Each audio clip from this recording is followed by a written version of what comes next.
All right. Ooh, that's gross. Hello, everybody. My name is Luke Thomas. I don't even know what the day is. My phone around here? It's Thursday, the 30th, maybe something like that. Yeah, no, 31st. Well, whatever it is. It's late July, July 2004. I am the senior editor at MMA Fighting, and this is our live chat that we do every week. It's usually on Wednesdays. Last couple of weeks, it's been on Thursdays because. Last few weeks, I should say, because of a lot of things going on in Nevada, and then today, yesterday, travel, all kind.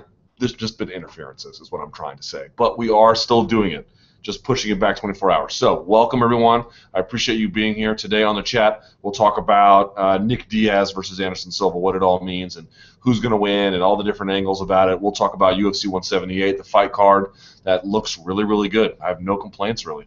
Then we'll talk about the Eddie Alvarez rumors and whether they're true and all kinds of stuff. And so we'll get to all that. And then whatever else you want to talk about, best place to do that, of course, is going to be on MMAfighting.com. You may also get at me on Twitter at SBN, excuse me, Christ, at SBN Luke Thomas. There's my phone.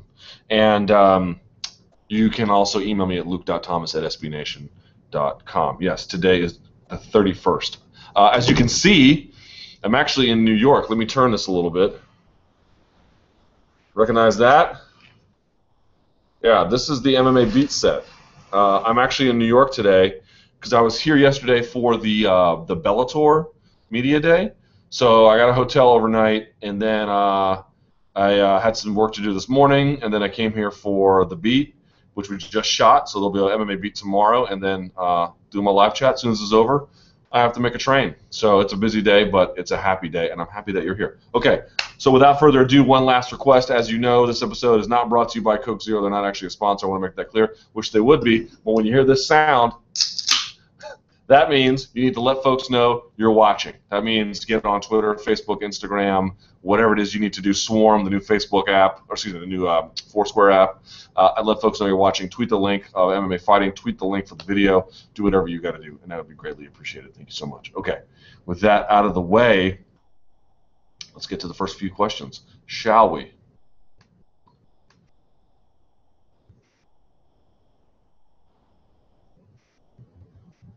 All right. By the way, word of note, some of you have noticed this. I don't know if other ones have. The last bit of information I'll give, and then I'll kick these questions off.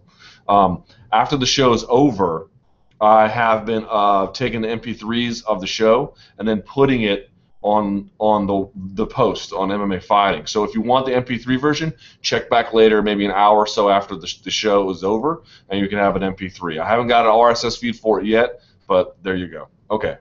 First question. There have been rumors that a Cerrone-Eddie Alvarez fight might be made for UFC 178. Thoughts on this matchup if it indeed happens? Who do you have winning, and how do you see that fight going? If, in fact, it does get made, which, you know, time is ticking, but if it does get made, I favor Donald Cerrone, but stranger things have happened. I wouldn't be begrudging of a pick of Eddie Alvarez. I think that the length of Cerrone is problematic. You know, certainly he might fall prey to Alvarez's wrestling, but Alvarez isn't that much of a great offensive wrestler. He's okay as an offensive wrestler when he wants to be, but he likes to push forward sometimes against other strikers, against other wrestlers. He likes to backpedal a little bit. Hard to say what he's going to do, whether it comes forward or comes backward. In this particular case with Donald Cerrone, excuse me, with wrestlers he backs up, with strikers he likes to push forward, I should say. In any event, I still favor Cerrone. I think the power, the size differential is a bit of an issue. The length at which Cerrone strikes versus the length at which Alvarez strikes. Alvarez much more of an inside boxer. Cerrone much more of an outside kickboxer. I think that favors Cerrone generally. But Eddie Alvarez is a very capable lightweight. Capable, you know, certainly. I don't think beating Cerrone is some sort of impossible task. But if you're asking me who I favor, yes, I certainly favor Eddie Alvarez. In terms of whether the rumors are true about whether this is trying to be made, you know, nothing is confirmed. But first of all, I would tell you that I think Sherdog's source is impeccable on this one. I believe that that's all true. No one would speak about it at yesterday's Bellator Media Day. Eddie Alvarez was not there. I suspect that it's an inevitability that Alvarez ends up in UFC. Whether or not he gets there before UFC 178 to make the Cerrone fight, I can't say for certain. We'll see. But I do think that what's been reported out there is, from what I understand, it's 100% accurate.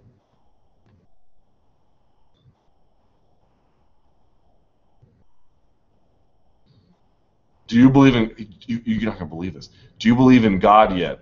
You said you don't believe in God, but if you did, he would make a fight between Silva and Diaz. Are you joining a church, mosque, or synagogue? None. I was sort of just being facetious when I mentioned it all. It wasn't an actual, like, religion litmus test about whether or not God proved his existence. I don't quite think that is what happened here. I don't want to get too much down a rabbit hole about this, but no, I certainly have not changed my opinions about whether or not there is a deity, and even if there is one worth worshiping. Thoughts on John Jones trading shots with fans on social media?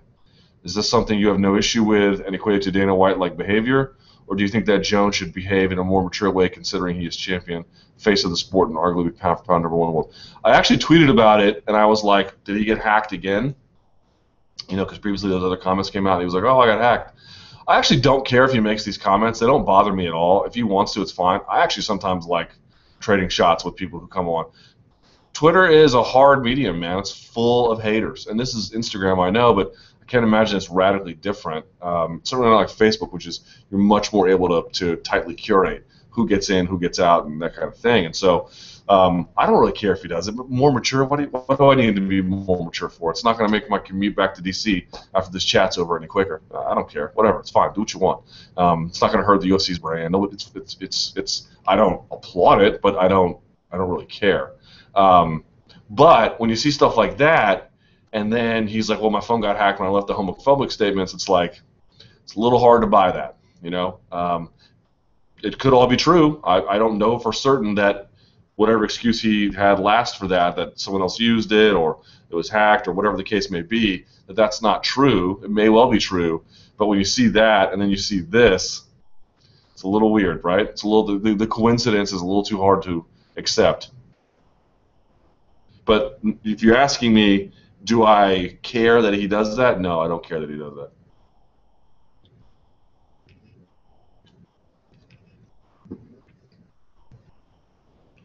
When Jones is bullying gay people, and other than he doesn't seem to care at all.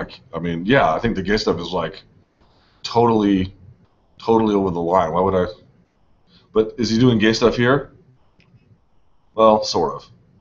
He's equating he's equating being effeminate with weakness. Millions of you sitting your fat ass playing with toys. You're a boy compared to me, son. Left the comment. You know, listen, these are detestable comments, but you're asking me, like, do I care? No, I don't really care.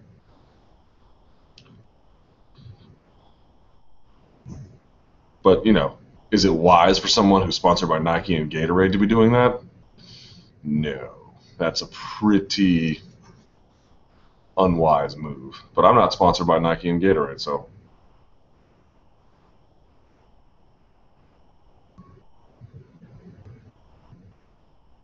Or maybe whatever happened the first time about someone who had access to his account did it again. But if that's the case, it's like, how does that happen again? After the first situation? You know? Whatever problem that arose, if it's true that someone else was using his account and did that stuff, did anti-gay slurs, then you think you would have handled that problem the first time. And yet, this is not anti-gay slurs necessarily, but a kind of response that indicates that maybe the person who left those anti-gay slurs, it's just all one person. It's just not a very simple explanation that there's all these sort of different people using it and yet still find ways to say offensive things. But whatever, man.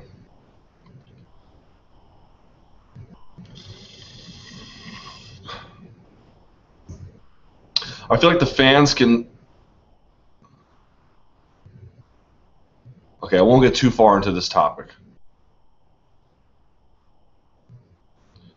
I feel like the fans can send a clear message to the UFC by rejecting UFC 177 and massively supporting UFC 178. If the pay-per-view numbers for these cards reflect fans' concerns about oversaturation, do you think UFC will have a change in mentality about stacking up fight cards in 2015?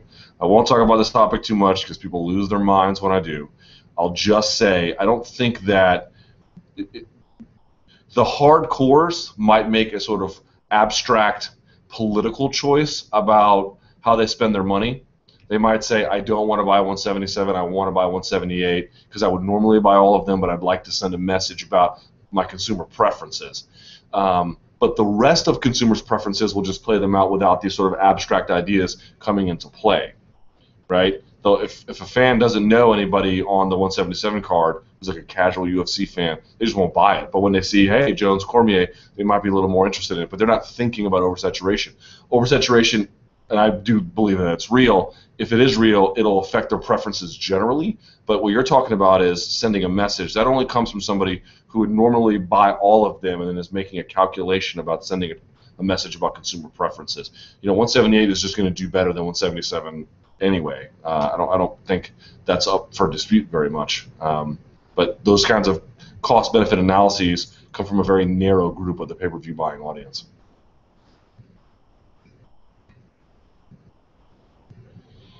Promotional malpractice. Is it promotional malpractice to keep Frankie Edgar on the bench for another 6 months after shelving him for a year? The point of TUF was to increase his popularity, yet they seem uninterested in building from it. It would certainly be the non-optimal outcome. He gave up a year to do that show. It didn't really work out. The rubber match between he and Penn was ghastly to watch.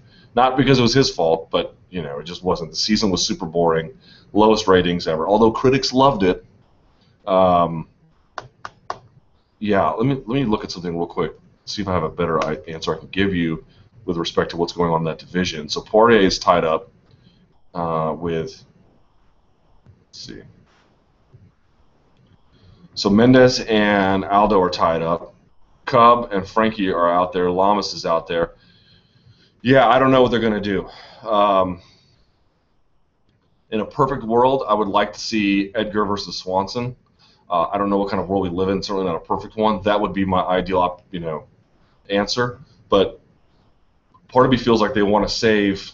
Let's see. They want to save the winner of Poirier McGregor for Swanson, because in one case it'd be a rematch, and in the other case it would be a fight that would be a massive sales opportunity, plus that next sort of appropriate stepping stone for McGregor's career.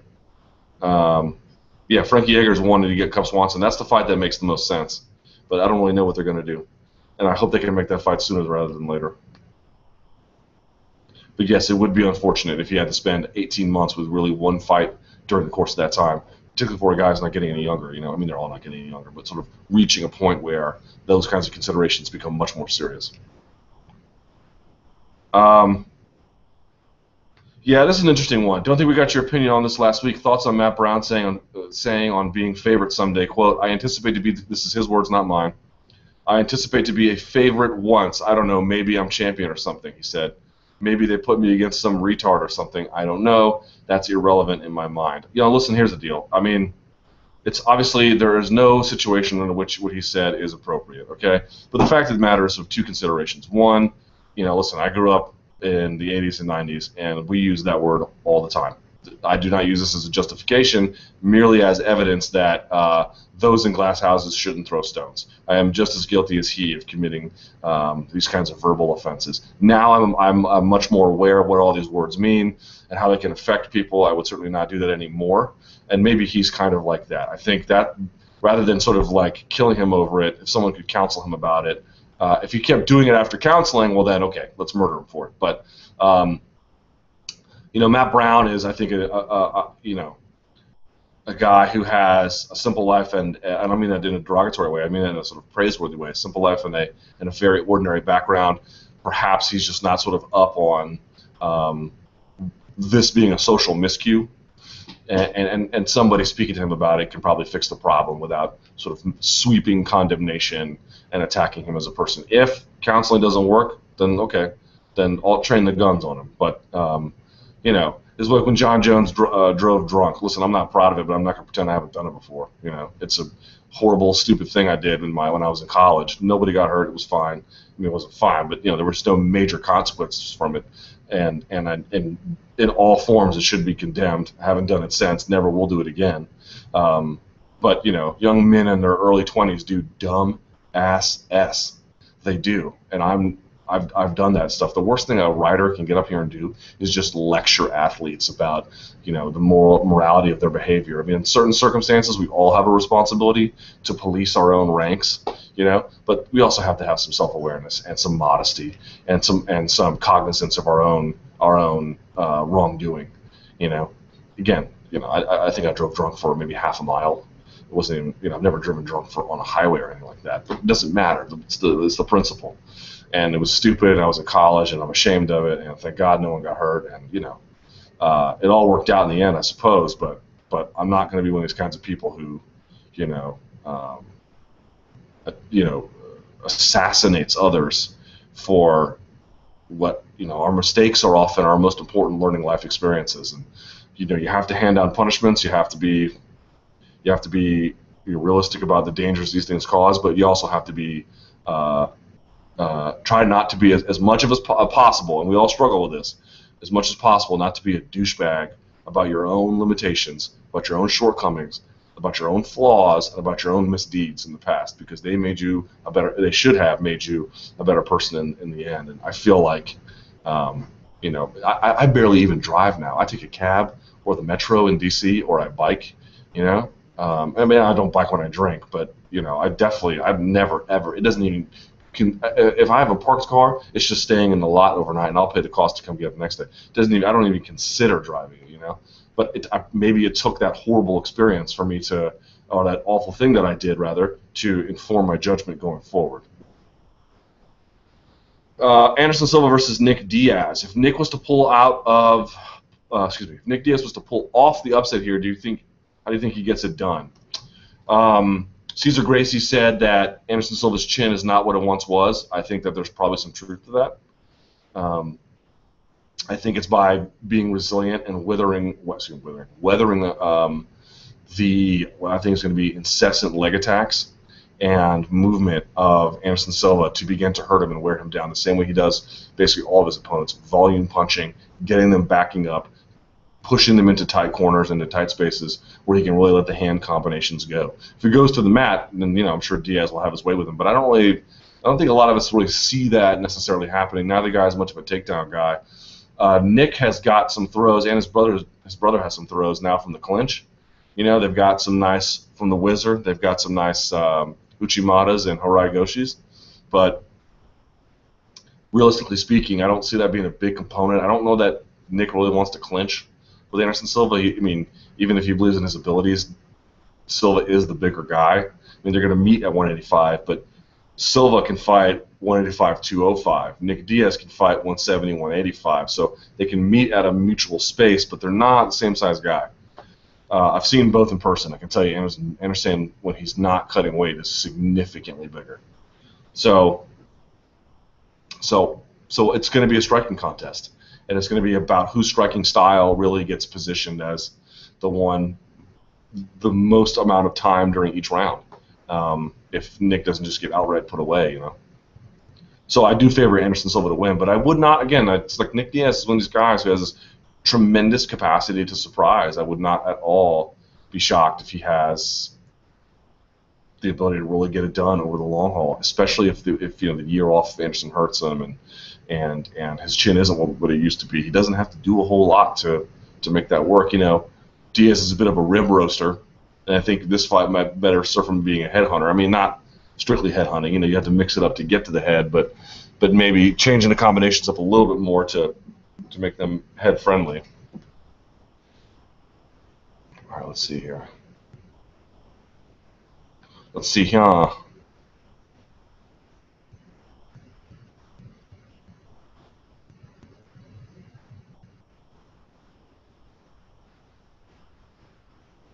If Anthony Pettis asked you to sell a fight, would you preface with said sale with, Pettis asked me to do this? I don't even know what that means.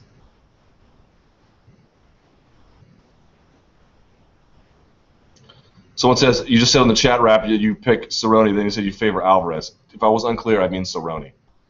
Again, I don't think Alvarez winning is crazy, but I favor Cerrone, just to be clear about that. Sorry about that. If I got that wrong. Jeremy bother tweeting me stuff. Can you please share your thoughts on the Cummins-Kingsbury scorecards, like or dislike? Generally, I approve of 10-8 scorecards, but even that was a little bit over the line. I did not think the first round was 10-8. You can make a case that second and third were, but certainly not the first. So I admire the enthusiasm to give 10-8s, but that was a bit out of control. All right.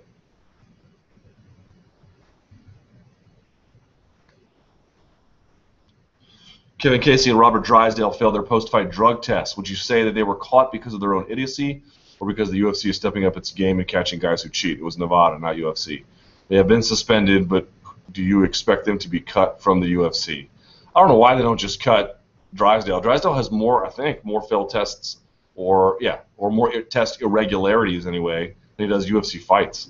And he's older. I don't see what the point is of keeping him around. And I like, Robert Drysdale's BJJ is incredible, super technical, athletic, good for big men too. He's got, he can do all kinds of things. He can mobility pass, he can pressure pass. I really like his jiu-jitsu, but, guy's got issues. And Kevin Casey, if they want to keep him, great. If not, I mean, listen, I don't need to see Kevin Casey fight in the UFC. I don't really think that he'd have a particularly long career there. If they have needs for them as a business, that's their issue. But am I dying to see Kevin Casey compete in UFC? No, I'm not. Luke, people keep asking about this. I don't know. Someone's saying the secret match at Metamoris is Renzo Gracie, Matt Hughes. It's not at Metamoris. It's an announced fight for super fight for ADCC 2015, which means there'll still be a tournament, but outside the tournament, just as an attraction, they're going to have Renzo Gracie, Matt Hughes. I thought it would have been better if it was Matt Serra versus Matt Hughes. What do you think about all this, and are you glad to see them compete again? Definitely glad about it. I think that guys who are retired from fighting can still have interesting grappling matches. I think it's the same event where they're going to have Mario Sperry versus Ricardo Laborio, which is going to be nuts. So I'm really happy about that too. I like it a lot. I think they have very different styles. Renzo has a bit of a more frenetic style. Matt Hughes is like really sort of loves dominant. I don't want to accuse him of stalling, but I think he does like dominant static control positions. And so this is going to be a kind of case of I think it'd be interesting if I'm Renzo about using some of the newer things in the game that he may be exposed to that Matt probably hasn't been. Inside De La Riva, Barambolos, things that Matt Hughes can't really possibly prepare for, even with that stifling, heavy hip top control, great base, great balance, hard to roll, hard to sweep. You don't really have to sweep somebody necessarily if you could do a Barambolo. Barambolos work no-gi as well. They're different. The setups are different, but you can get them. Reverse De La Riva or inside De La Riva, depending on what part of the world you come from. Those work too, and I think that would be a really, really interesting way for Renzo to maintain, because Matt Hughes is a very good grappler. Obviously will control the takedown. Renzo will probably have to sit to guard, so he's going to be doing a lot of guard play. And if he's going to be doing guard play and he just does the standard butterfly stuff or full guard stuff, I think Matt Hughes will have his way. But if he can really find a way to play interesting half guard, find a way to dig in to reverse De La Riva, stuff like that, I really believe he'd have a nice opportunity to do well against Matt Hughes.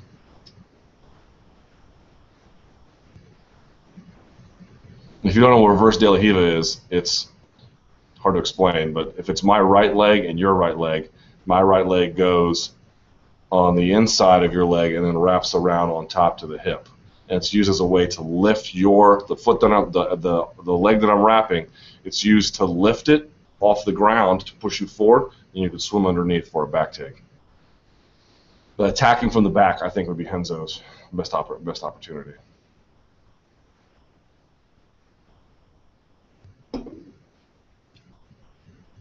True, false. Bisping will win a unanimous decision against Kung Lee. False. Vitor will win a round against Weidman. False. There will be a finish in the Silva-Diaz fight. That's tough. That's a 5-round fight, too. True. There will be a finish in the Roy Nelson-Marquand fight, of course. I don't know who it's going to be, but yes. Tough 20 women's strawweight. I'm not sure if you've been following this division, but I am interested in whom you think has the best chance to win it. Favorites to win it are Tisha Torres, Joanne Calderwood, Carla Esparza, Jessica Penny, and Rose Namajunas. Well, Penny is probably my favorite competitor on the group, but she's outsized. Tisha Torres, I think, will make a big splash, but Calderwood, the Scot, is definitely my pick of the bunch.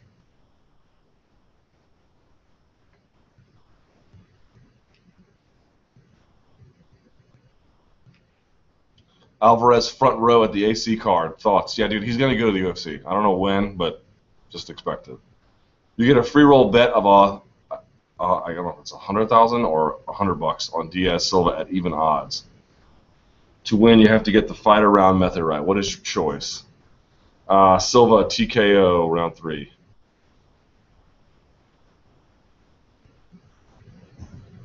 Should Nick Diaz become a sports agent post-fight career? No. But I will say this. I don't know that Diaz would manage anyone else's career that well, but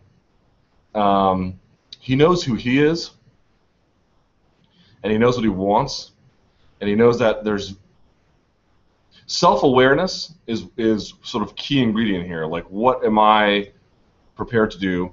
But the other key component here is that he does have a general sense about his value and the current climate, because it's what do I want? What is expected of me? What do I want of myself? What am I prepared to do? And how am I best positioned to do that? You know, pretty smart in turning down the Hector Lombard fights, and who knows whatever else they threw at him, right? I mean, the guy he might lose his next fight, and the 3 of the last 4 or whatever the numbers are. But the reality is he's getting these ridiculous fights because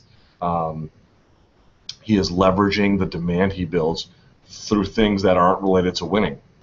And when you have a guy who's like that, I mean, that in and of itself has a limited shelf life too. I don't think this is something he can, surf on for the next 6 months to a year to 2 years, but without some measure of victory in there. But I sort of just mean that, like, he was able to read the tea leaves pretty accurately. I think a lot of that came from just principle about what he wanted for himself. I think a lot of that came from the fact that he realized UFC needed some stars, and needed some headliners, and that people wanted him, and that the UFC had made these constant offers at him, that he was probably pretty valuable to them. So, how specifically he was in the calculations about himself, I don't really know. None of us do. But it stands to reason that I don't know that Diaz could manage anyone else, but his awareness of self combined with his awareness of the sort of general market realities made him he made some pretty great choices, didn't he? He made some really defensible choices. He was right to sit out. That's a very different calculation for Nate Diaz. But for Nick Diaz, it's hard to say anything he did was wrong.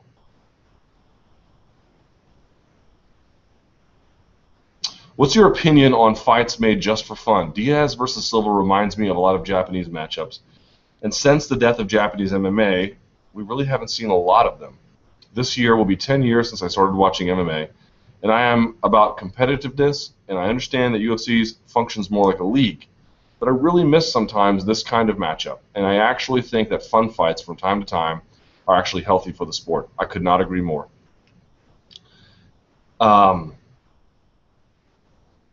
What's interesting about these fights is that, like, it reminds me of other leagues' all-star games, but other leagues' all-star games are, they're scheduled, and it's an honor to make the Pro Bowl, but no one wants to go and play because it doesn't really count for anything.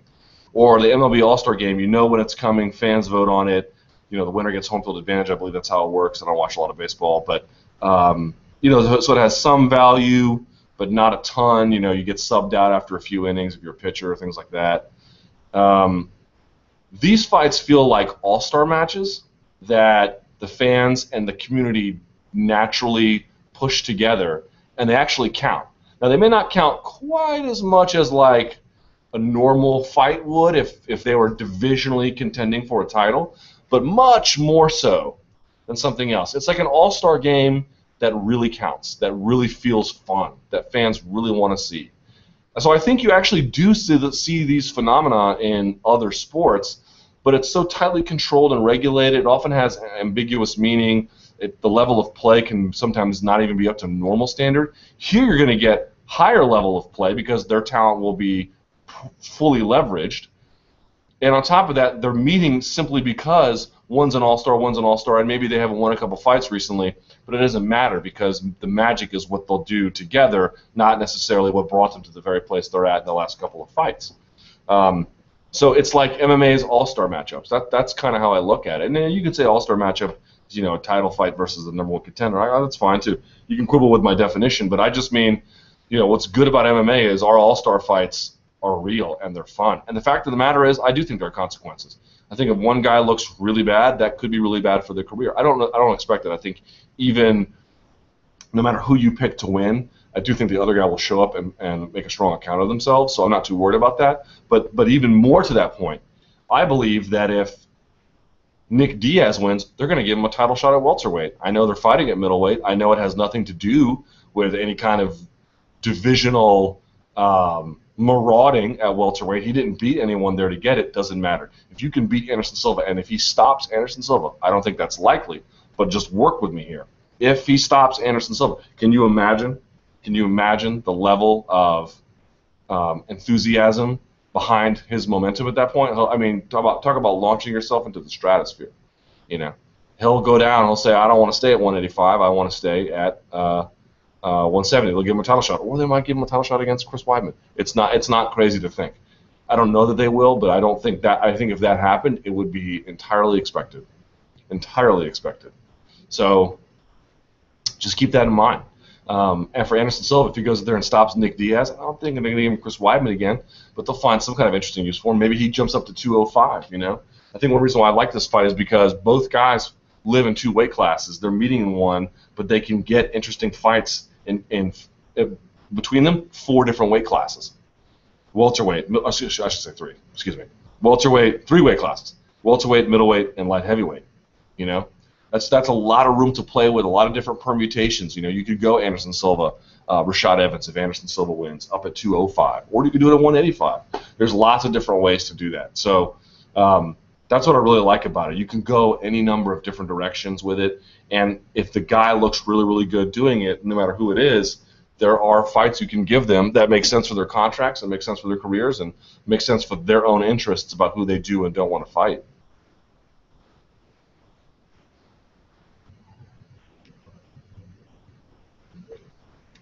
Ugh. Damn, my forehead is shiny. See all these donks behind me? All right. Fighters coming off consecutive losses. Not to be a stick in the mud about this so much. There was complaints made about Marquardt and Tahuna main eventing off double losses, and that was on Fight Pass. Anderson and Nick are main eventing on pay-per-view, and not just on any pay-per-view, one of the 3 big ones. Super Bowl weekend, 4th of July, and end of year are the huge ones. I'm all for it, but in hindsight, was the criticism of the Marquardt fight justified, and this is not, even though it's the same in principle? Well, I understand your point. I don't think it's a fair question to ask, but the difference is pretty substantial. Marquardt and Tahuna aren't stars, not even a little bit. And Nick and Anderson are, especially Anderson, one of the best fighters ever, if not the best. It's eminently more forgivable that he has a bit of an issue on his record. Plus, it was the same guy. He wasn't like getting bodied by 7 or 8 different people. Diaz is a little bit different situation, although you could argue he won the Condit fight, I suppose. But it's not the same. Star power is eminently forgivable, and it tells you about the nature of it. People want to see them, even if they lost. Why do people want to see Kimbo Slice? Because they thought he was amazing? I mean, I'm sure some did. But even when folks realized he wasn't all that good, they were still interested in seeing Kimbo Slice. And Kimbo Slice was on the Ultimate Fighter, did record ratings. Star power is a thing, man. People become fans. The bands you like aren't necessarily the best bands of all time, but maybe you like them. Maybe they appeal to you. Maybe you like what they have to say. Maybe you like the way they play. They don't have to be the Beatles and the Stones and Soda Stereo and whoever else, man. They don't have to be these all-time greats. They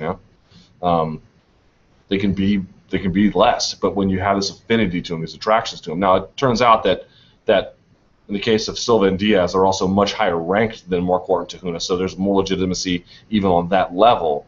But if we're just making the argument about coming off of losses, Marquardt and Te Huna have absolutely zero star power. And so you're sort of wondering, like, if they have no star power, then they should have some sporting credibility. And in the end, Marquardt put on a fine performance, but it just sort of the criticism going in was like, what are we watching this for? We're not watching 2 stars. We're watching guys coming off of losses. In the end, how appealing is that really? I think that was the criticism, which I think is a very fair one. It should just tell you about the stickiness of star power, man, and how malleable it is and what you can do with it. You know, it can be at a fevered pitch even when guys are losing. That's how important star power is. That's what runs this business. Stars. Fighters being stars. This is a star-driven business, whether you like it or not. That is what moves the needle. True, false. Cerrone gets a title shot in 2015. False. Diego Sanchez gets finished in one of his next 2 fights. True. Nick Diaz gets a fight lined up before the end of the year. That might be true. I don't know. Bellator's next pay-per-view gets 100,000 buys. I don't know. False. Edgar faces Swanson next and loses a decision. It's a 2-parter, though, right? True. Cerrone Alvarez goes to a decision. False. UFC decides to introduce non-title, non-main event 5-round fights in 2015. False, but God, I wish. Fight cards get even more watered down over the course of the next 18 months. Depends on them, man. They can or they can't. Jones versus Cormier, or Jones, yeah, goes to a decision.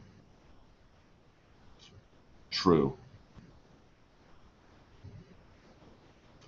UFC 178. If the Cerrone versus Alvarez fight gets made, would you categorize 178 as the best card on paper of the year? So here's who's on it. Jones, Cormier, Cerrone, Alvarez, if it gets made, McGregor, Poirier, Green, Masvidal, Cruz, Mizugaki, Kennedy, Romero, Nunes, Zingano, Ebersol, Howard, Cote, Thompson. Yeah, this is the best card in, if not just this year, years.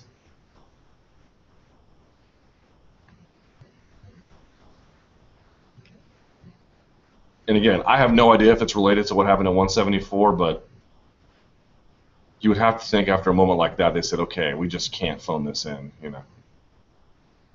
Silva versus Diaz, biggest non-title fight in UFC history. It's up there. Hughes Gracie was pretty big. Similar kind of thing. There's also a question about the early days. It wasn't as big, but it was big to me. The first Penn St. Pierre fight was pretty big. That was a non-title fight. It's up there, man. It's certainly up there. Give us your thoughts on the fight and how you see it going. I've already done that. Do you think this will be a stadium show? And what? No, it won't be a stadium show. And what else would you expect on the card in terms of star power? I don't know. I hope they stack it, but I don't know that they will. Sounds like if that's the main event, it sounds like they won't have any other title fights on there, which means they really need to have some interesting contender fights, but we'll see.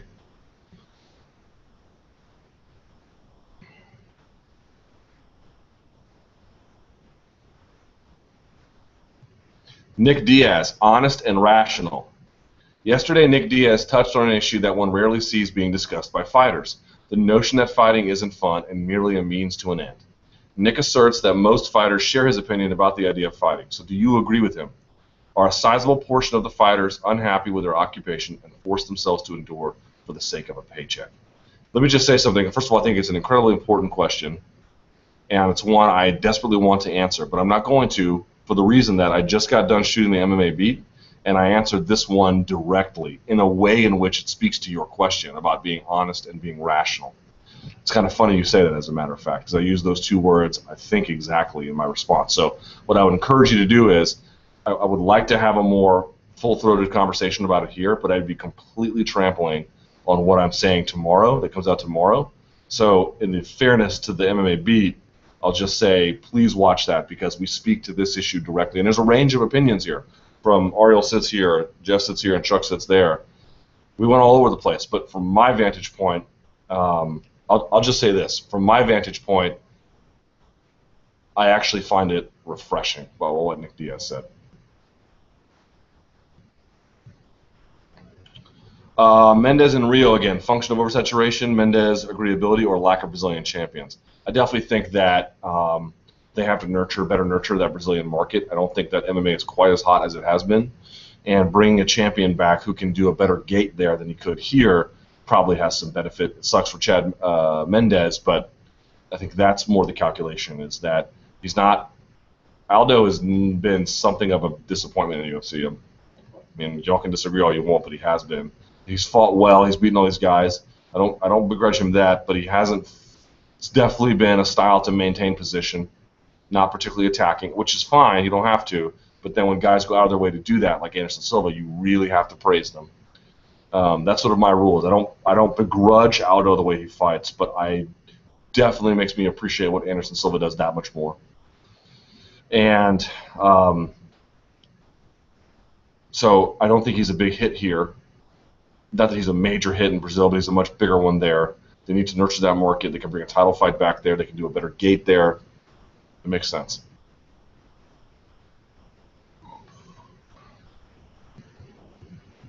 Luke, have your live chats been permanently moved to Thursday? No. I've just got... My job is crazy, y'all. Like, I have the most diverse job on the site, I think. I truly mean that. Because sometimes I do video reporting. Sometimes I do these chats. Well, I always do these live chats, but I do these. Sometimes I write opinion articles. Sometimes I write just news stories. Sometimes I live blog. Sometimes I edit all the photo galleries because I'm an editor. So I got this job where, like, I do all these different things, and sometimes they just overlap and they don't all work together. So I have to make adjustments, and I appreciate you making the adjustments with me. But no, there is no intention to move this to Thursday, at least not permanently. If DC loses to John Jones, will he float between light heavyweight and heavyweight, or do you expect him to get back in the line and work his way back to a title shot? I think he'll address his knee, and we'll see how long that keeps him out. He's 35. I wouldn't even be surprised if he walked away. I don't think he'll walk away. I don't think that's the likeliest outcome, but I don't think he's that far away from doing that. I think if he wins the title, he defended probably a few times, and if he couldn't be beat, then he'd probably be on his way. But I don't see him fighting for like 5 years or anything. 3 at the most. At the most. So we'll see what happens. If he lost badly to John Jones, I could see him floating in between. But otherwise, no.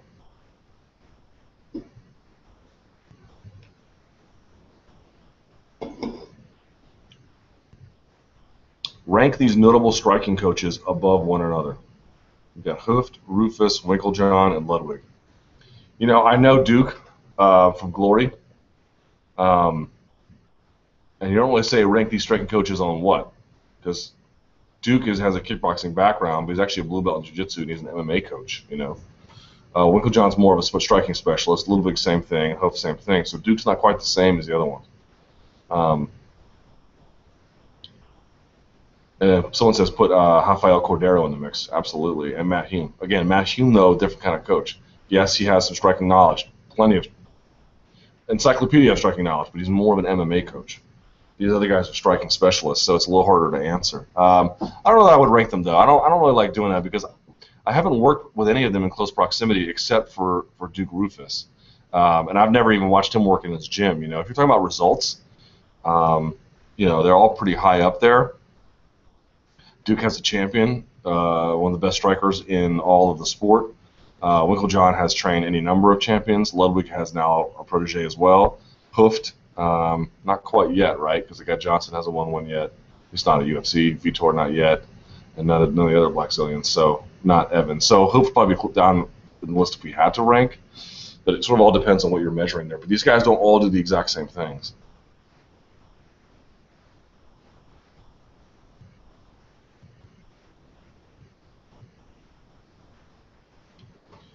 Oh, I'm so tired, y'all. Concussions in MMA. Luke, how do you feel about concussions being handled excuse me. How do you feel commissions handle brain injuries in MMA? I played junior hockey and men's rugby. I have had 3 diagnosed concussions, each one worse than the last, and each time I took 4 to 5 months off to completely recover. Now I know that I am not the standard model for the recovery procedure, but what baffles me about MMA is how some of these fighters will be knocked out cold in a fight and are suspended from competition for only 60 days. Many of these fighters may even be competing while they still have post-concussion syndromes. Obviously, concussions are inevitable in MMA, I think sports generally. But do you think there should be more steps taken by the commissions to help protect the long-term health of the fighters? Well, I certainly think we're moving in that direction. When this brain study comes out, the one that Golden Boy and Top Rank and UFC and Viacom have all invested in, I think we'll have some better understandings of the kind of brain injuries that fighters have to deal with, particularly along with how that maps over their calendar as athletes. Right? This isn't soccer, which has these long seasons, or football that has 16 weeks and you have all this downtime, relatively speaking, anyway. So everyone's got their own calendar, and so for me, I think we're moving in a direction where brain injuries are being taken more seriously. But here's the problem, right? And commissions were created in their infancy as a means of just having all the business of fighting above board. Let's make sure that as a government entity, if a promoter wants to hold a fight in our jurisdiction, that this guy's got a license and that he puts some money down to make sure that these fighters get paid, so that as a deposit. So we know he's not some scam artist. That there's a little bit of money in case there's an injury, so you put that down as well. That the fighters all have licenses. That the matchups are relatively even. Now, the growth of their responsibilities has happened because they're the de facto regulators, and as other issues arose, it sort of naturally fell on their lap. But as in its initial stages, many athletic commissions, if not all of them, were never designed to tackle these really deeply profound issues about brain injury or performance-enhancing drugs. They're not really equipped for it. They don't really know how to handle it. I don't think that in this particular case, as it relates to brain injury, that they're best suited to make determinations. And they have some physicians as, in an advisory capacity, but these aren't particularly robust. All these guys don't get the kind of brain evaluations that they should be, either pre or post fight. Again, I think we're trending slowly in a direction where that's getting better. But just also trying to point out to you, like, as long as this sport is regulated by state athletic commissions, and it's not an independent medical body that the commission could still have all the regulatory powers that it has, but have a much more robust, full-throated, exhaustive medical testing and treatment being done for brain injuries, or an independent body doing significantly much more testing and then handing out a guideline for punishments. The commission could still then say, we have jurisdiction over this based on this, rigorous testing procedure that we have and what it tells us about brain injury. We recommend that we demand the following, requirements be met before you can compete again. That would be fine. That would be fine. You still give them the legal wherewithal to make these choices, but you remove from them this requirement they have to be in charge of testing and understand what it means that these guys had a testosterone to epitestosterone ratio that's out of whack, or what the different kinds of steroids being taken mean. They have to learn things that just aren't their core competencies, and as a consequence, the regulation of them suffers. That's really the issue here. Again, I'm not trying to, on this particular issue, I'm actually not trying to kill them. I think it's very difficult to do all the things that they do and yet still try to understand brain injuries or try to understand all these different problems. So are we getting there? Yes. We're not even close to where we need to be, but I have some worries about how far we can actually get in the end, because these guys, this is not what they're designed to do. I read an article, I need to publish it from like I think I mentioned this before, like 1919, 1920. about the establishment of the New York State Athletic Commission. It was like all the things it was going to do. Man, it had nothing to do with testing people or, these are the days before known communicable bloodborne diseases. But nevertheless, it was about let's charge a fee to this promoter. Let's make sure these fights are fair. Let's let's just make sure this guy's got a license. And it wasn't a whole lot more than that. And if you think about it, that's what a government could do effectively. A limited but enforceable thing. As it expands beyond that, it really becomes much, much, much more difficult to manage.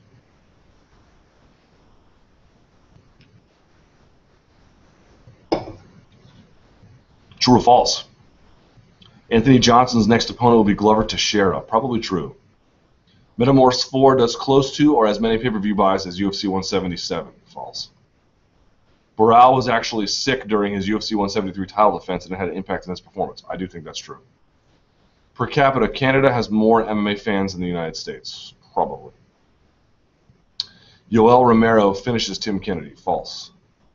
Anderson Silva finishes Nick Diaz. True. The WWE is a dying brand. No, but they've had some issues.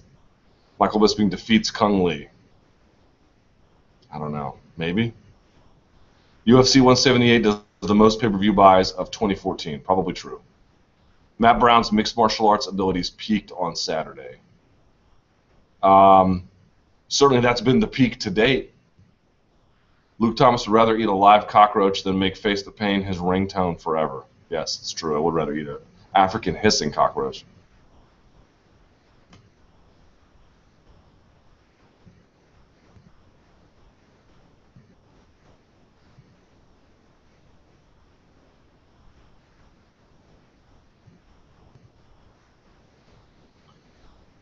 Luke, the UFC has stated title fights will always be main events, and bouts like Diaz-Silva would serve as co-main. Since this fight has already been slotted as the main event, and rightfully so, do you believe UFC would benefit from having a title fight as a co-main event? I certainly don't think it's as much of a deal as they do, but they do. Having Johnson, Aldo, Dillashaw on a pay-per-view with that big card feel behind a paywall could prove more beneficial than your run-of-the-mill Fox shows. I don't disagree, but they seem insistent on the respect it confers when the main event is a title fight. That they already have a main event that is a non-title by their own rules precludes them of doing that. But I'm with you. I don't think that should be a hard and fast rule. I think there should be exceptions made, particularly in something as sort of novel as Nick Diaz versus Anderson Silva.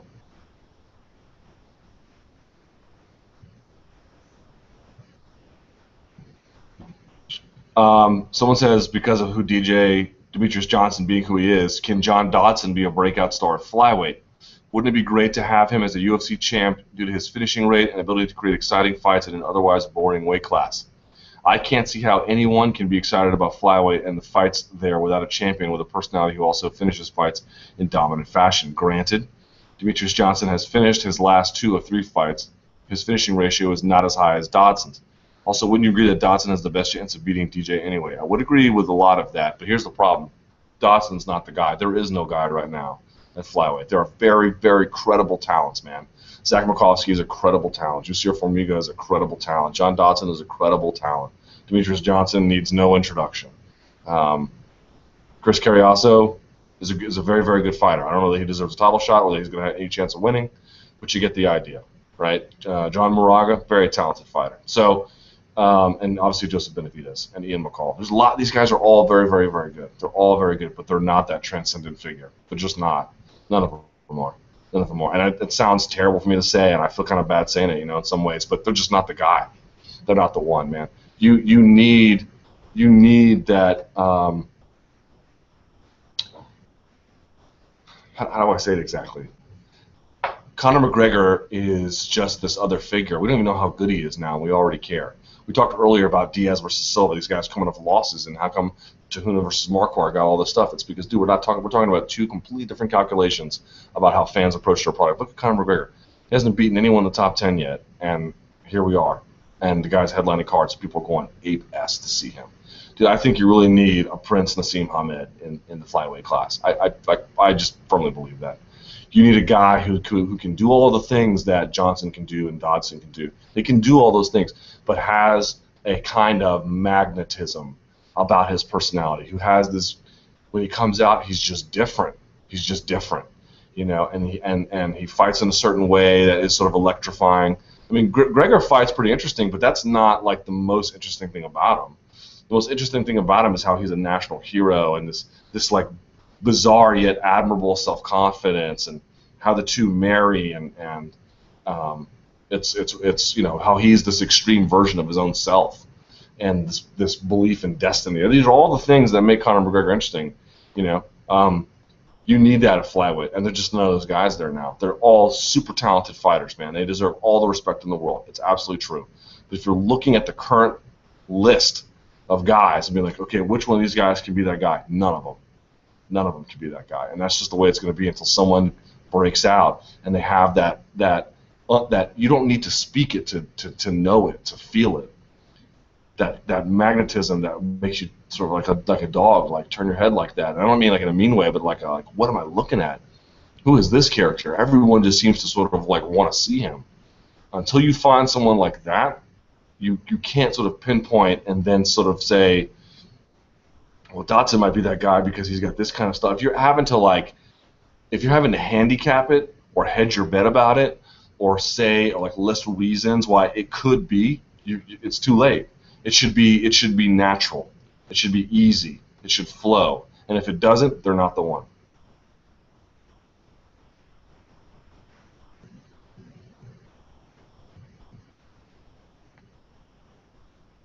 Let's see.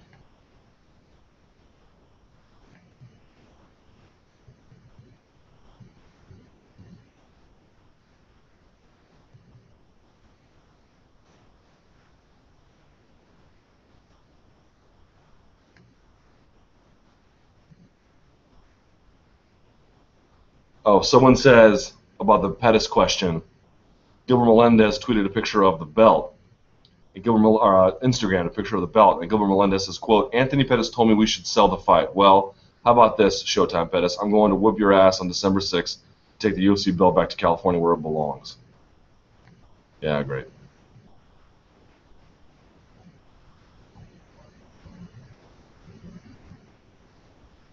True or false, one of your listeners is going to send you an African hissing cockroach to eat. Probably. Y'all are crazy. Let's cut to the chase. Who do you have winning? Anderson Silva or Nick Diaz? Anderson Silva. Will there be an MMA beat on Friday? Yes, there will. Your next chat will be 100th chat. Next week is the 100th chat. That's true. This is the 99th chat. Would you consider base jumping from the roof of the SB Nation building if you get 500 comments? I don't think I can base jump. It's not that high. It's only 12 stories high. This one is only 8 stories high in New York. Now, the building goes way up, so I guess I could go that one. But the one in D.C., we're at the top floor, and it's 11 or 12 stories, so. But I am working on something for you guys. Trust me. I know you don't, but I could just say that because I know it's true.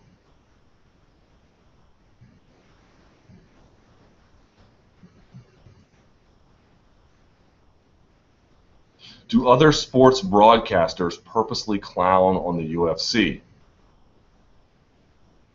Luke, I was watching SportsCenter last night on ESPN2, and the broadcaster reading the news acted like he never read a teleprompter when the Silva Diaz news segment came up by pausing and stuttering multiple times. I noticed this as well when Fox baseball commentary team acted like they were reading a spot for a WWE match by laughing during it.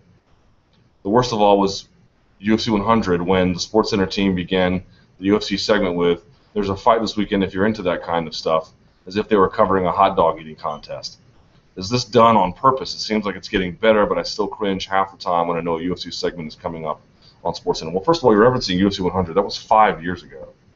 I mean, we can sort of get over how it was back then. But, like, listen, dude, it's always going to be this way, man, at least for the foreseeable future. You know? If you work at a mainstream media outlet, MMA is not a natural part of their sporting diet. I talked about this before, I give a lot of credit to the UFC for making it much better than it has been, much more accepted that, you know, hey, when you cover sports, there's NFL, there's MLB, there's Olympics, there's World Cup, and there's soccer, and there's hockey and whatever else, but there's also boxing, there's also mixed martial arts. That's become much more of an accepted idea than it ever has been. But combat sports is a cousin to sports, and they're related in many ways, but they're not related in many ways. It's not, I hate to say it.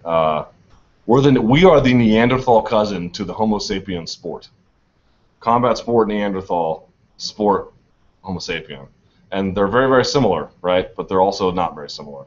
And so trying to get the people in the sporting world to navigate our space effectively can be very, very difficult. Some guys can do it. You have to also give credit to the guys who can.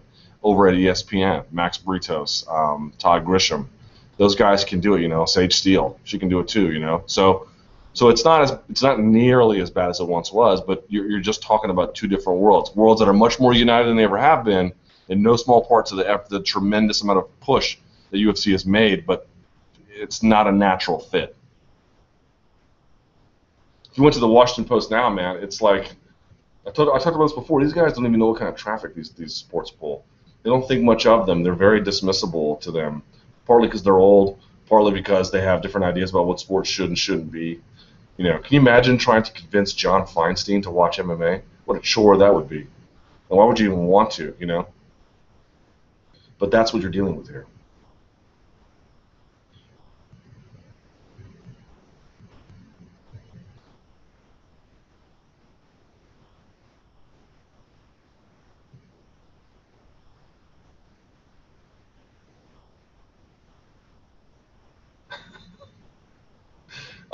Someone has a very nice thing to say about the Joe Rogan podcast. Someone put actually I saw an article on Reddit about let's start a petition to get Luke Thomas on Reddit or on the Joe Rogan podcast, and there was a lot of positive people in there, a lot of haters, which is sort of the story of my career. I appreciate everyone who tried. I'm not making a cop out by saying I'm not famous enough. I don't live on the West Coast. I live on the East Coast. That's a problem. More importantly, it's like Joe should be if y'all want to lobby for it, I mean, do what you want. I appreciate it, but Joe's got a set of interests. I think he's had Josh Gross on before. Josh lives in LA, that kind of thing, and I don't know Joe very well, and certainly I've watched his podcast. I thought the one with Hicks and Gracie was incredible. I would never turn down the opportunity, but he does sort of have people more accomplished than me on there. I try to work hard in my career, and I think I've done a few things, but. He gets people who've done a lot more than me 99% of the time on there. And so, again, I would do it in a heartbeat, but just in fairness to him, it's again, it should be natural. If he consumes enough of my stuff where it's a thing he wanted to do, then that's fine. But I don't even know if he reads anything I ever write, And if he didn't, it's fine. My dad doesn't even, my dad couldn't tell you what site I work on. Seriously. He knows Vox only because of Ezra Klein. He could not, if you put a computer in front of him, he could not find it. Show me your son's work. He couldn't do it. I mean, he could Google, I suppose, but if you had to just outright name it, he couldn't do it. And that's my dad, So it's fine, man. I don't stress about it. If he reads it and watches the stuff, it's amazing. I'm super humbled. If he doesn't, that's okay too. The guy's got a million things going on. So, I don't know what to say, I appreciate everyone's support, but y'all don't have to harass Joe,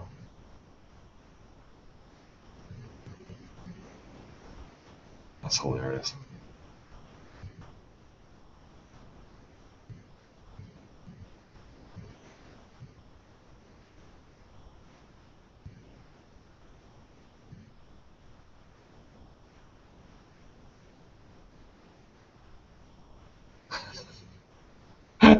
Some of these GIFs y'all put up are hysterical. Jones, DC tension. Luke, I know you're not one to care for the trash talk between fighters. That being said, what do you think about the unique tension between Jones and DC? Do you care at all? And how do you think it affects each fighter? It's real, man. And again, this is something that comes up on the MMA Beat tomorrow, so I don't want to say too much, but there's always so much made about these two guys don't like each other. And the problem with promoters is that they overplay it. They use it all the time. And they're lying 99% of the time. Sometimes it's true. And this is one of those cases. When it's real, and it is real, when it's real, yes, of course, who doesn't like it? What I don't like is when you get Vanderlei Silva versus Michael Bisping, and then people are asking Vanderlei, You know, why are you going after Michael Bisping? He literally says, I don't know. You know, it's like, oh my God, you know, we have to listen to this crap. You know, that is not as fun.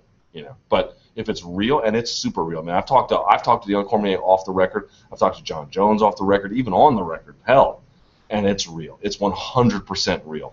And so when it's that way, yeah, there's something to it. Which isn't to say they don't respect each other too. I mean, I'm sure they do, but um, when it's all the best kind of promotion is the promotion of, you know, you can go a little bit hyperbole, but when you have real raw material to give the audience, you know, dress it up, make it look nice, make it look pretty, give it a little bit of a push, but eventually it has to fly on its own. And man, there is enough there to do magic. Someone has a Photoshop picture of both Diaz and Silva holding their arms up and saying, "True or false? Luke Thomas would still be entertained if we got 25 minutes of this." I'd be entertained if someone notes, yes, if there was a microphone. Yes, I would like that. Again, Nick Diaz stated he does not enjoy his time he spends in the cage, meaning the fight itself. He also said he believes it's this way for many fighters. Your thoughts? Again, please watch MMA Beat tomorrow. We talk about this directly.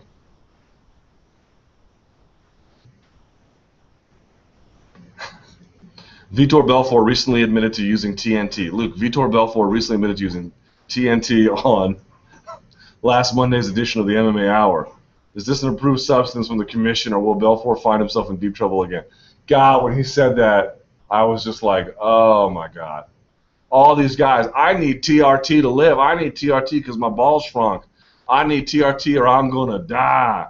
And then they get off TRT, they drink almond milk and, you know, a kale smoothie, and all of a sudden, bang, you know what? I feel great. I made a mental choice to feel great. I feel great. It's like, oh my God, you were phony on the way in, and you're phony on the way out, you know? What a joke, man. What a total joke.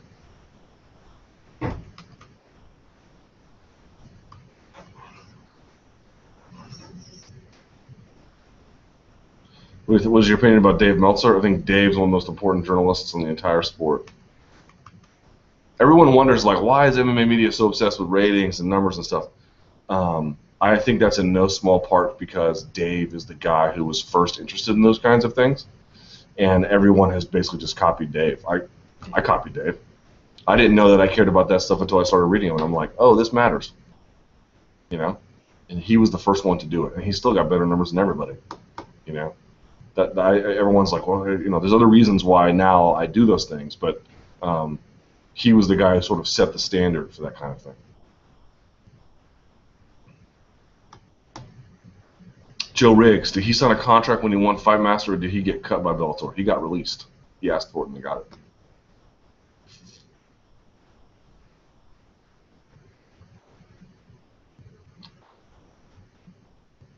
You only respond to my criticism on Twitter. Do you love it when we disagree with you, or are you a masochist? I don't love it when you disagree, but I try to have a life where I can defend things I say. Sometimes I can't, but I try to do that. So when people challenge it, I feel compelled to respond. If everyone just like high-fived, what's the point of that? It's when people disagree with you and they sharpen your opinion and they make you get on your heels and defend. Yeah, I kind of like that a little bit. I mean, I don't like it, but it's an important point. True, false, real quick. Dennis Bermudez beats Conor McGregor if they were to fight. I could say that's true. Miesha Tate obliterates Rin Nakai. I think so, but we'll have to see. Kenny Florian's a good commentator. He is a good commentator. True. Mark Hunt versus Roy Nelson is the real sequel to Godzilla. That's awesome. True. Chan Sung Jung fights by the end of the year. God, I hope so, man. That's a guy. Chan Sung Jung versus Conor McGregor just has awesome written all over it. Shogun goes down to middleweight. I hope so. What was the web traffic like after the Anderson Silva versus Nick Diaz announcement? It was very, very, very good. I wouldn't call it explosive, but super high. But now everything, that one announcement, that post didn't like blow the roof off, but it was very good. But every subsequent thing about that is now very high. So that's the real measuring stick.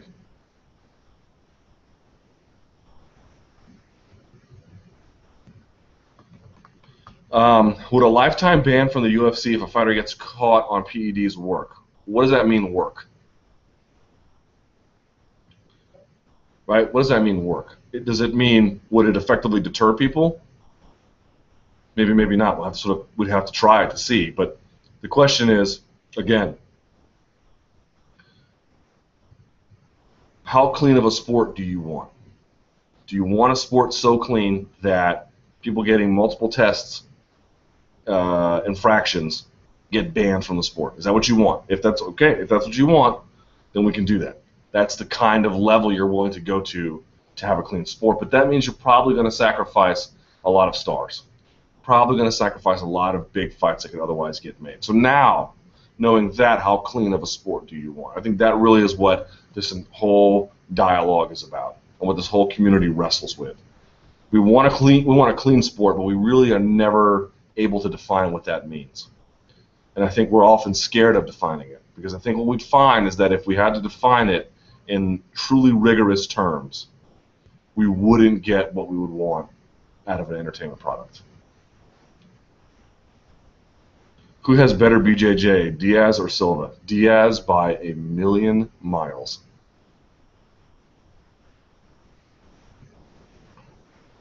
Someone says for MMA, Diaz. For MMA or BJJ. Diaz's BJJ is much better. It's not even close.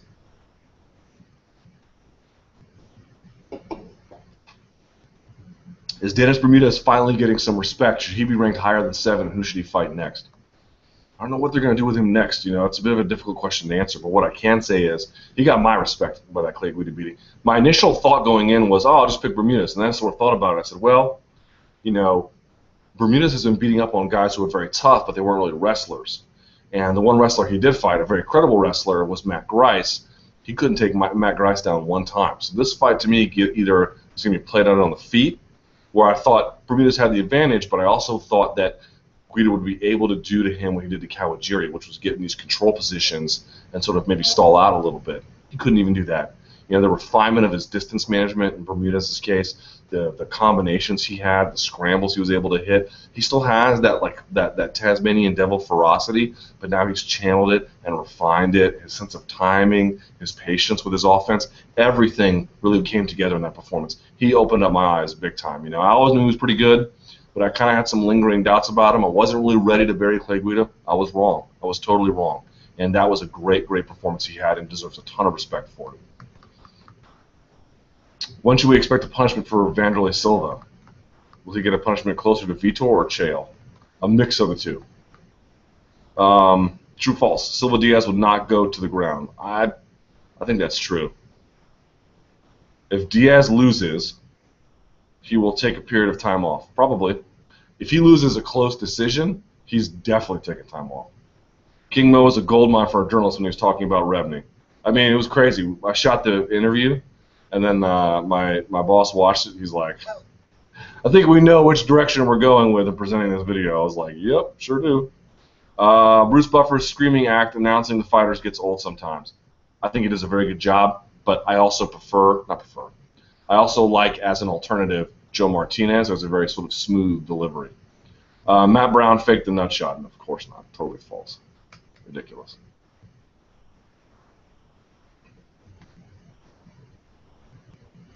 Luke, do you think UFC 177 will have the lowest amount of pay-per-view and live gates in UFC history? Well, not UFC history.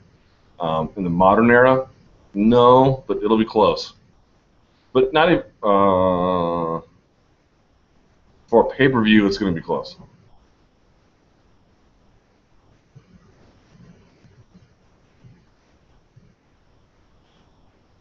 Someone's asking about Alvarez to the UFC, and they go, is Scott Coker secretly working hand-in-hand with the UFC now, or is Scott just trying to clean up Bjorn's messes? I talked to someone in Bellator yesterday, and they said, and they'd been there since Bellator 1, and they said that you couldn't find two people more diametrically opposed naturally. You know, that Bjorn Rebney and Scott Coker are just completely different people. So on the one hand, Coker's just naturally going to do business differently.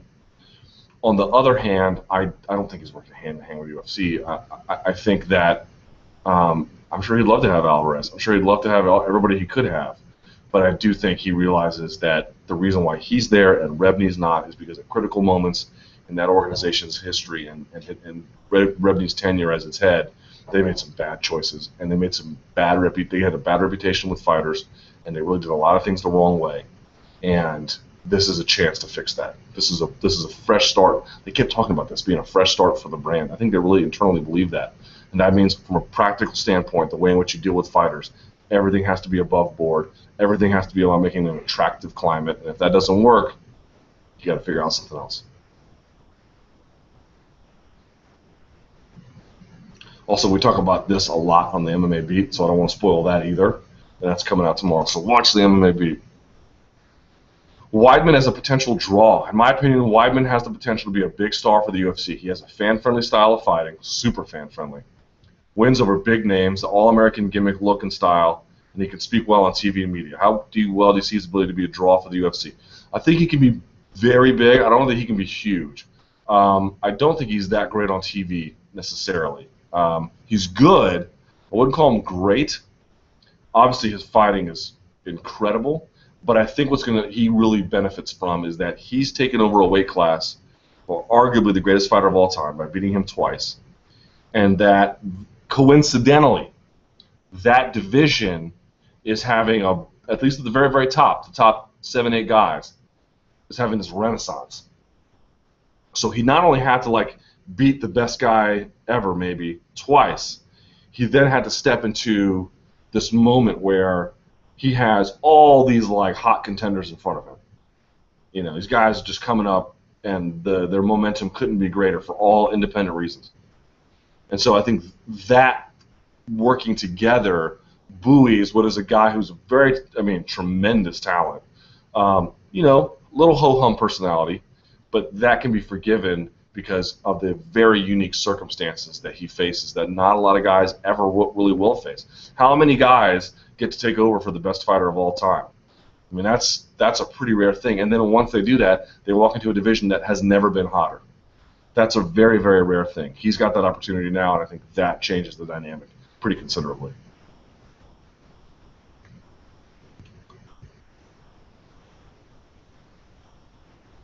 Why do you think Dana has UFC shows on Fox but breaks news on ESPN? I tweeted the exact same thing the other day. What is going on with that trend? Do you think Dana's trying to have some extra leverage for the next TV deal, or is UFC a bit unhappy with Fox? I definitely think it's about leverage. I definitely think it's about, he can say whatever he wants about, I want to work with Fox the rest of my life. And maybe they do. Maybe they re-sign with Fox, But I don't think they're not dummies over there. We disagree on a lot of things, but I don't think they're dumb. They're very smart people. And I think what they're doing is they're sort of planting seeds and keeping relationships there as warm as possible so that when this current TV deal is beginning to expire, they have other avenues to explore. If they just ignored everybody else, then trying to secure a TV deal or at least another offer to get Fox to make them a better offer, as sort of what Melendez did with Bellator and UFC, would be much more difficult. Also, just sort of practically speaking, way more people watch ESPN than they do Fox. But it just is kind of, I can see why Fox would be like, really, dude? We could get you to, we would want you to, Fox wants them to break news because it would help Fox Sports 1 with their news shows to get viewers. Tune in, Dana White's got a major announcement at 11 p.m. All right, let's flip on Fox Sports 1. That's the kind of destination thing that Dana White can provide, certainly for Fox, and he's taking that to ESPN. That is not accidental. It's not. I don't know what it is for sure, but I know for sure it's not accidental. And why wouldn't Dana White and UFC want to be on ESPN? Wouldn't you want to see UFC on ESPN? Wouldn't you want that kind of treatment? The worldwide leader in sports, wouldn't you want that? Much higher viewership possibilities there. Part of the whole, and again, I'll keep it very limited. Oversaturation, I think, is one problem, but that is a problem that can be corrected fairly easily on at least on some level. But one level where it can't be corrected, and one of the other things that UFC suffers from is a weak distribution channel. Fox Sports 1, everyone's like, they do good numbers for Fox Sports 1. It's true, they do good numbers for Fox Sports 1. But Fox Sports 1 is hampered by the fact that it's such a limited channel. They can't reach better heights. Perfect example, the prelims for the last Fox show were on Fox. They weren't on Fox Sports 1. So naturally, they're 1.3 million. So this is what I'm talking about. Like, even your base level, maybe 1.3 million isn't that great for Fox as a prelims, or maybe it is. Whatever. It's not neither here nor there. My point being is just what's possible on a higher rated channel raises even the minimum about what you can do. So yes, certainly, 700,000, 650,000 on a Wednesday night, that's great for Fox Sports 1. The question is that really great for UFC? Is it optimal for UFC? If you're on ESPN2 or ESPN, where you can easily generate 2 to 4 million, and I recognize they do much less than that sometimes, but I don't, it's not crazy to do those kinds of numbers on those channels at all. It just raises the level of what's possible.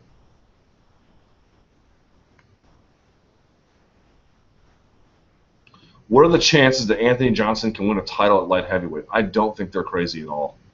I still, it could be me being totally crazy. Part of me still wonders, is this the guy who's feasting on people who are, it could be very talented but have fatal flaws, and then we'll just fold against the better guys, or is this a really new guy that we have here? And every time he steps in that octagon, the last 2 times, he's been the new guy, the guy who's figured it all out, putting it all together. So we'll see. I don't know yet. But I am willing to give him the benefit. When he first came back to the UFC, I just thought, well, he'll do pretty well, but that's about it. He's already done much better than I thought he would. I mean, I thought it would be, not crazy to beat Phil Davis. I didn't think he'd do that. The way in which he did that. That was kind of crazy. And then beating Nogueira, I expected him to wash Nogueira, and he did. But even so, man, just being able to showcase your might in that kind of way, pretty spectacular.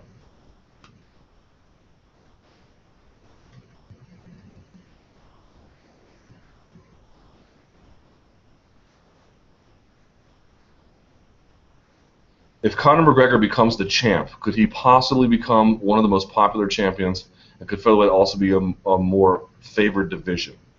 It is certainly possible, yes. If he becomes champion, well, first of all, he becomes unique because he becomes a European champion. So that's interesting, and changes the dynamic of pay-per-view for UFC. But yes, I could easily see if he's gotten this far with these few. His accomplishments are real, but there's other guys in the division who've done a hell of a lot more than him. If he worked his way to champion level, look out. Who has more to lose between Diaz and Silva? They both have a lot to lose. It depends how you want to define what could be possible for them. Silva's on his last legs, he's done everything in the sport.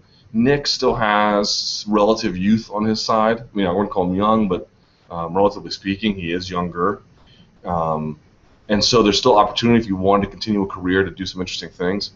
So in that sense, there's still road ahead to make a name and build a resume that and build a legacy.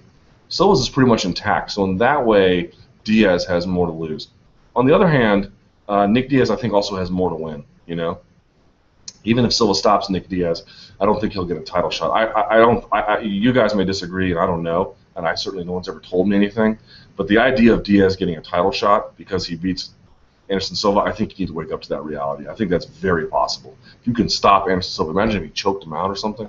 Dude, people would go bananas for Nick Diaz. And imagine if the champion is Robbie Lawler at that point. Come on, how do you not do that fight, All right, one more, and we got to get out of here. If the strawweights take off, do you think the atomweights could be next? That is one of the stronger divisions.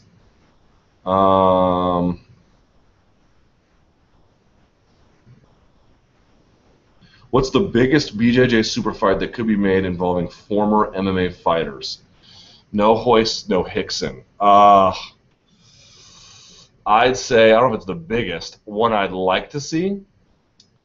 I would like to see, God, Hickson would be a good one, but I would like to see in a submission wrestling match, I would like to see Fedor Nogueira in a submission wrestling match. I think that would be really fun. Fedor versus a lot of guys, but I would love to see Fedor Nogueira in pure submission wrestling. Or, God, There's a lot of them. I'll stick with that one. Okay. That's the end of that. There's many more questions. I'll try to get to them if I can. I have a train I have to catch. I got to go back to the nation's capital, where Kevin Durant is going to return in 2 years. I don't know if that's true, but I hope it's true. Sorry about the delay. Sorry about pushing it back to Thursday. Thank you for joining me on this 99th chat. Can you believe we've done 99 of these? I can't believe that either. So I appreciate it. We'll be back next week. Should be on normal time. Lots of stuff to get to next week, even though there's been a canceled. There's a Metamoris. Not this following weekend, not this coming weekend, but the following. And World Series of Fighting has also got a terrible show, but whatever. We'll get to all those things. So I appreciate you watching this chat. Follow me on Twitter at SBNLukeThomas. Email me luke.thomas@sbnation.com. I appreciate it. I'll be on the road. Thank you guys again. See you later. Until next time, stay frosty.